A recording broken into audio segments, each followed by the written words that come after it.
Tom never liked just sitting around at home. With the first signs of winter approaching and heavy snow on the way, he decided to build an awesome log cabin deep in the woods. He wanted a place where he and his dog could ride out the winter in comfort. He picked a spot on a clear slope. It had a great view, plenty of airflow, and the elevation meant rainwater would drain away instead of flooding the cabin. To get started, he had to dig the foundation. The soil was soft and a bit damp, which made the digging easy. In no time, he had the ground leveled out. Next, he gathered a bunch of wooden stakes, sharpened the ends, and drove them into the earth to create a solid anchor. He connected these to thick log sleepers to build a heavy-duty base. Once the frame was set, he packed down the earth with stones to make it even sturdier. Now, he had a wide, solid foundation ready to go. Then, Tom headed up the hill to start clearing some small trees. Using his tools, he notched out holes in the logs and fitted sharpened wooden pegs into them. This is how he built himself a rugged workbench. After securing the top with wooden slats, his workspace was officially open for business. Every piece of wood for the cabin needed careful prep. First, he stripped off all the bark. Then, he charred the surface over an open flame to create a carbon layer.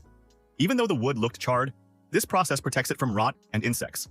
Wood treated this way can stay buried in the ground for years without breaking down. Once the bottom frame was set, he made sure to leave a gap for the door.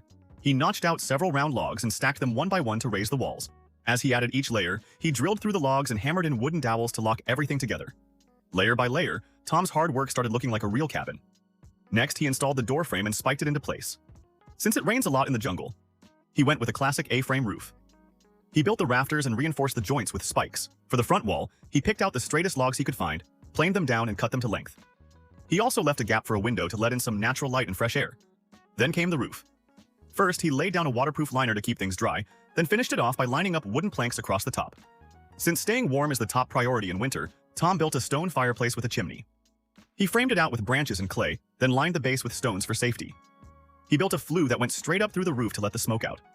After that, he put together a simple wooden bed frame. He sealed up the remaining walls, making the whole place feel secure and cozy. Finally, he built a heavy-duty door by joining thick planks together and mounting them on a pivot hinge so it would swing easily.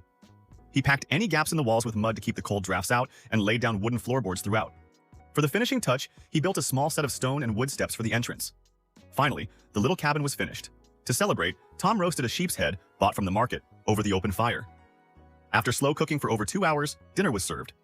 Tom and his dog kicked back and enjoyed the feast. Between the warmth of the fire, the solid walls, and the silence of the woods, Tom finally crawled into bed and drifted off into a deep sleep. If you enjoy these kinds of wilderness builds and survival stories, make sure to hit that subscribe button because there are plenty more adventures on the way.